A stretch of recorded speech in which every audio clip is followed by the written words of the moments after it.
Hi, seniors. How you doing? Hope you're good. I hope you had a good, Easter weekend. That was good. All right. Look. Okay. So we're doing the modern civil rights movement today. All right. Which hopefully, I don't know, you have heard about at some point in your life. It's important stuff, and I don't know. You probably should have heard about it at school. But here, you're gonna hear about it now. Okay. Look. I don't want this book. Look. Okay.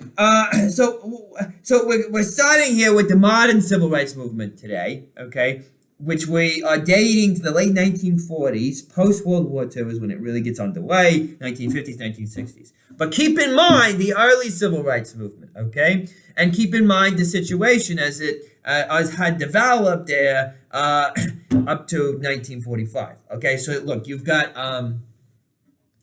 what do you have? Well, you have, after the Civil War, right, you have the attempts to to establish full political equality for black people in the 14th Amendment, and that's full citizenship. And then you have the 15th Amendment, which was supposed to guarantee the right of black men to vote. Neither of those things had been enforced. They were enforced in the South so long as there were federal troops in the South.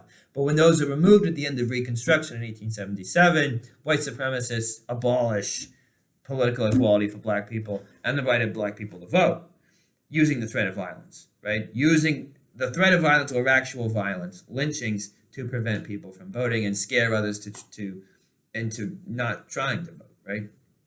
They will also use other things like a poll tax, where you go up and you're trying to vote and you say, "Here, I'm here to vote," and they say, "Okay, pay a fee, pay a tax," and because most of the people who are black people are very poor, and they can't afford to pay the tax, okay? And you get a white farmer come in here and they say, "Look, we'll waive the fee for you," right? But for the black family, no. Okay, so the voting rights, forget it. And then, of course, the sharecropping system is kind of set up to perpetuate. It doesn't work out. It's very hard to save money. It's very hard to emerge from poverty with the sharecropping system. Okay, so the whole thing is set up against it. All right, so there's that. Then there's, at the same time, all that, right, this beginning of segregation. Okay, so like different schools and not being allowed in the same train cars and things like that.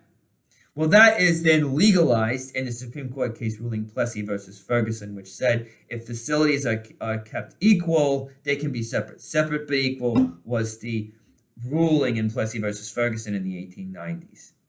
All right, and that's going to pave the way for the complete and total legal establishment of segregation in the South, so that there's different drinking fountains and different sides of the courtroom that you sit on, and different schools, obviously. And they're not equal, right? We all know they're not equal. They're not equal, okay? All right.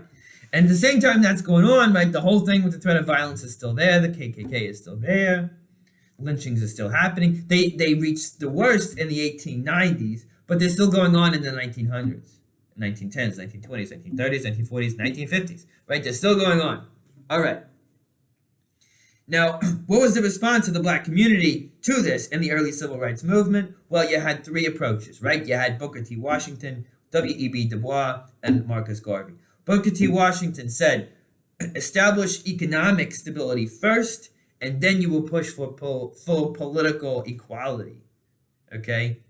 If you are speaking from a position of economic stability, number one, you're safer, your family is safer, you're better able to, you're not as vulnerable, right?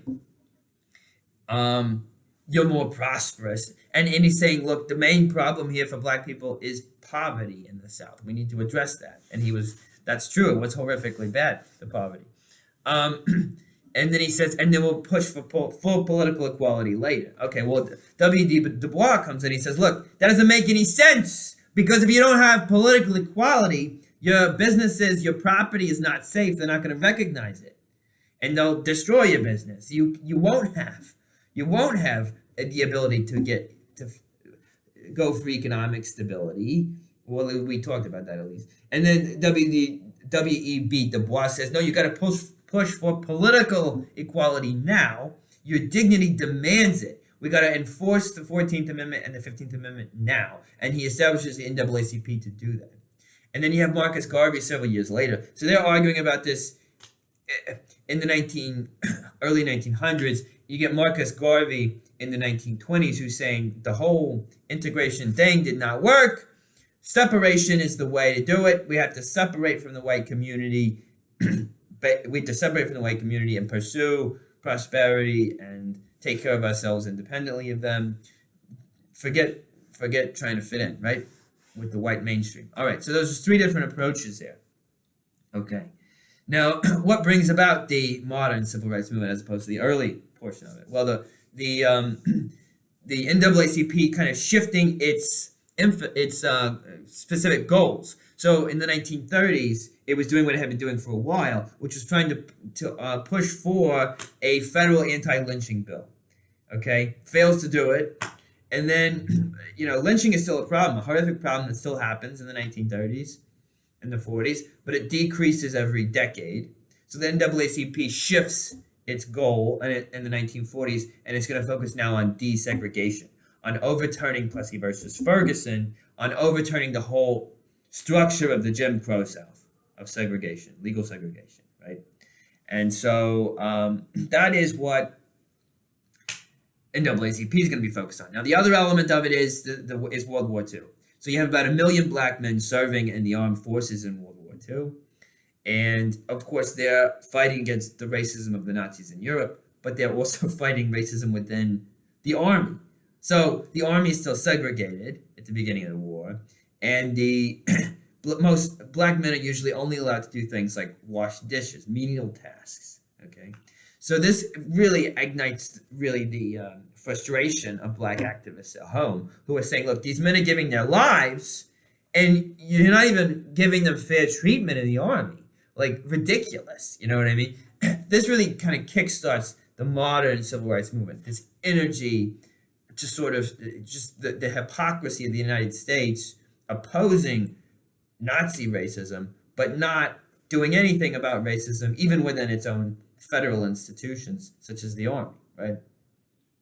And then these men coming back, and they've fought in this horrific war, and they've done this tremendous thing, and they've survived, and then they go to try to vote, and they're in Mississippi, and they go to try to vote, and that night the KKK mob shows up at their door, doesn't let them vote, right? And so now they're this kind of, it's not federal, so it's racism within the federal institutions, but also racism just widespread in the very fabric of society in the South, but also in the North as well. It's all throughout the North as well. Like if you're in Chicago, they're tearing down the black neighborhoods so that they can, so that there won't be too many black people living near the business districts. And they're building up these housing projects farther out. So the racism is everywhere in the United States. Of course, it's worst in the South. And the men who fought the war and their families, when they come back, they're just not going to put up with it anymore, right? So there's that energy, that expectation for change after World War II is really going to push the modern civil rights movement in a big way, okay? And it's three things that are kind of involved here throughout. There's the grassroots energy and organization, people at the local level.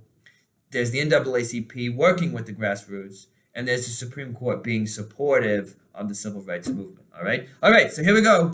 We're going to start here with the desegregation. All right.